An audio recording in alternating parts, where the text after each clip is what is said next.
নমস্কার বন্ধুরা, আচার্য ফ্যামিলি কিচেনে আপনাদের সকলকে স্বাগত জানাই।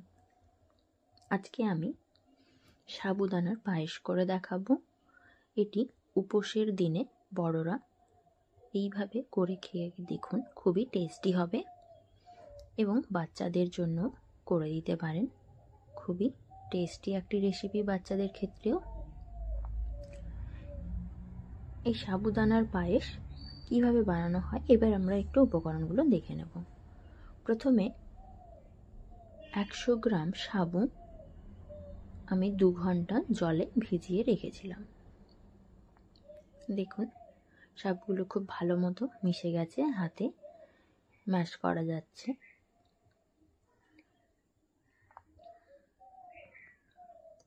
এরপরে আর অন্য উপকরণগুলো দেখে নেব। প্রথমে তো আমাদের সাবুদানা 100 গ্রাম লাগছেই, সেই সঙ্গে সাবুদানার কোয়ান্টিটি অনুযায়ী এখানে নিয়েছি 25 গ্রাম কাজু, যেটা আমি আগের থেকেই ভিজিয়ে রেখেছি। আর নিয়েছি 25 গ্রাম কিশমিশও জলে ভিজিয়ে রেডি করে রেখেছি। আর নিয়েছি এখানে 100 গ্রাম চিনি, আর 5টি এলাচ থেঁতো করে রেডি করে রেখেছি। 2টো তেজপাতা, 50 গ্রাম আমুল দুধ। এই আমুল দুধ থেকে আমি এখন একটু লিকুইড তৈরি করে নেব। অল্প পরিমাণ গরম জল দিয়ে ভালো করে ফেটিয়ে নেব। এখানে আমি উষ্ণ গরম জল ইউজ করেছি। একেবারে গরম জল একেবারেই দেবেন না, তাহলে দলা পাকিয়ে যাবে।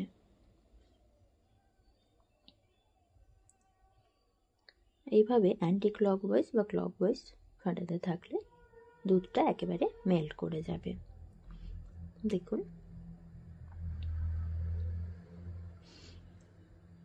এখানে আমুল দুধটা রেডি হয়ে গেছে, ঠিক এরকম একটি ঘনত্ব তৈরি হয়েছে।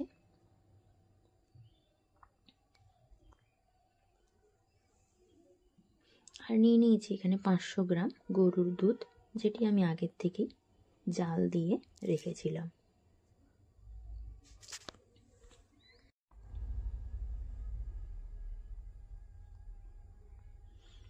এরপরে গ্যাসটা জ্বালিয়ে কড়া বসিয়ে কড়াটাকে গরম করে নিলাম। তাতে দিয়ে দিলাম 1 চামচ ঘি।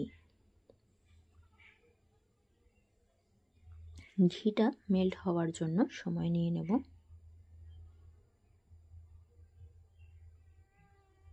দেখুন ঘি গরম হয়ে গেছে। গার্নিশিংয়ের জন্য আমি এখানে কয়েকটি কাজুর টুকরো ভেজে নেব।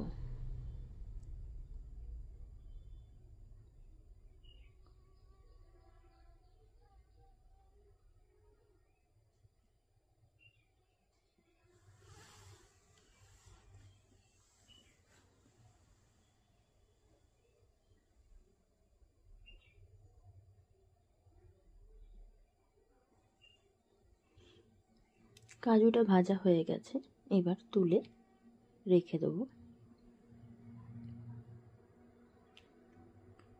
ওই কড়াইতে ভেজে নেব স্লাইস করা কয়েকটি নারকেল।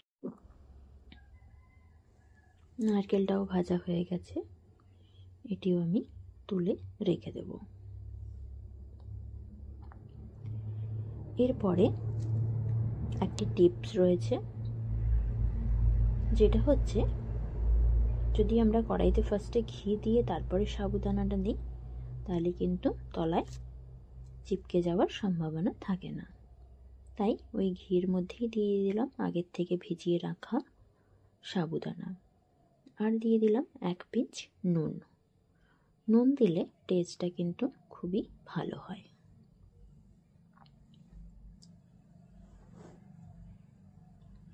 বেশ কিছুক্ষণ নাড়াচাড়া করার পরে দিয়ে দেব আগের থেকে জাল দিয়ে রাখা গরুর দুধ 500 গ্রাম।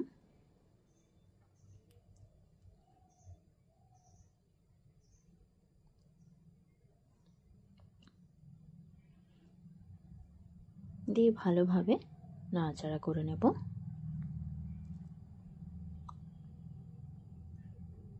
আর সেই সঙ্গে দিয়ে দেব 2টো তেজপাতা,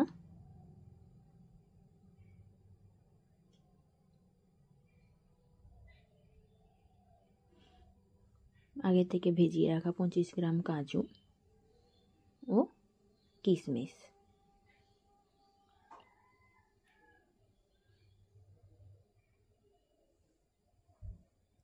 দিয়ে ভালোভাবে নাড়াচাড়া করে মিডিয়াম ফ্লেমে করে পায়েসটা তৈরি করে নেব। বেশ কিছুক্ষণ ফুটে যাওয়ার পরে দিয়ে দিয়েছি এলাচগুলো। এলাচটা দেওয়ার পরে দেখুন কেমন ফুটে উঠেছে। খুব ভালোভাবে মিডিয়াম ফ্লেমে করে সাবুর দানাগুলোকে সেদ্ধ করে নেব এবং বারবার এভাবে নাড়াচাড়া করতে হবে, না হলে তলায় লেগে যাওয়ার সম্ভাবনাও থাকতে পারে বা সাইডগুলোতে লেগে যাবে।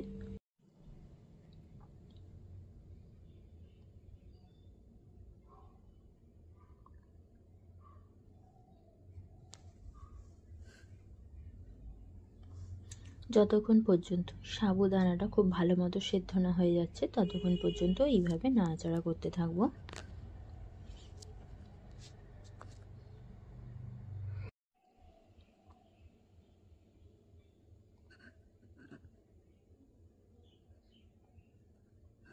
দেখুন এই পর্যায়ে দুধের ঘনত্বটাও তৈরি হয়েছে আর সাবুদানাটাও বেশ ভালো মতো সেদ্ধ হয়ে গেছে। দেখুন কেমন ঘনত্ব তৈরি হয়ে গেছে। এই পর্যায়ে আমি দিয়ে দেব 100 গ্রাম চিনি।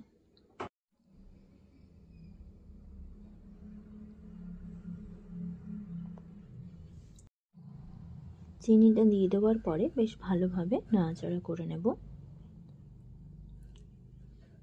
চিনিটা ততক্ষণ পর্যন্ত আপনারা দেবেন না যতক্ষণ না সাবুদানাটা সিদ্ধ হয়ে যাচ্ছে। সাবুদানা সিদ্ধ হওয়ার পরে চিনি দিয়ে ঠিক এরকমভাবে ক্লকওয়াইজ ও অ্যান্টি ক্লকওয়াইজ নাড়াচাড়া করতে হবে।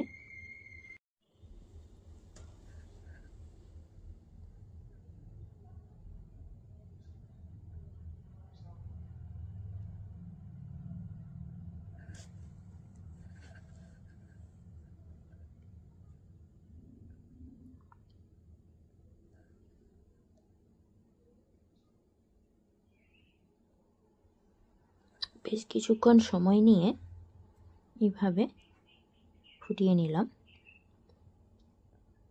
এবারে দিয়ে দেব আমি আমুল দুধটা, যেটা আমি আগেই রেডি করে রেখেছিলাম। এই সব শেষে আমুল দুধটা দিলে তার টেস্টটাই একেবারে অন্যরকম হবে। বা আপনারা চাইলে কনডেন্স মিল্কও ইউজ করতে পারেন।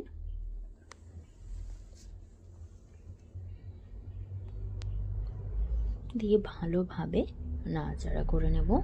দিয়ে মিনিট খানেক ফুটিয়ে নিলেই তৈরি হয়ে যাবে সাবুদানার পায়েস। খুবই টেস্টি একটি রেসিপি। এই রেসিপি যদি আপনাদের ভালো লাগে অবশ্যই লাইক, কমেন্ট, শেয়ার করতে ভুলবেন না এবং পায়েসটা কেমন হয়েছে অবশ্যই কমেন্টে জানাবেন। সেই সঙ্গে আমার চ্যানেলটা সাবস্ক্রাইব করার অনুরোধ রইল এবং এখনও যারা যারা সাবস্ক্রাইব করেননি অবশ্যই সাবস্ক্রাইব করে আমার পাশে থাকবেন। এবারে দেখুন পায়েসটা পুরোপুরি তৈরি হয়ে গেছে। এবার একটি বলে আমি পায়েসটাকে সার্ভ করে দেব।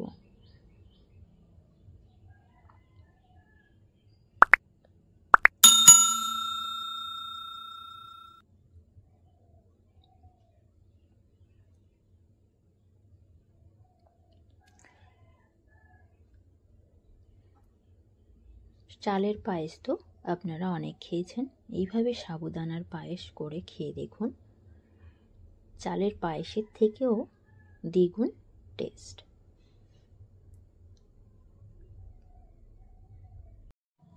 সকল দর্শক বন্ধুরা ভালো থাকবেন, সুস্থ থাকবেন এই কামনাই করি। সব শেষে ভেজে রাখা কাজু ও নারকেল দিয়ে গার্নিশ করে দেব। দেখুন কতটা সুন্দর হয়েছে পায়েসটা। ফিরছি পরবর্তী কোনো রেসিপি নিয়ে। সকল দর্শক বন্ধুরা সকলে ভালো থাকবেন। নমস্কার।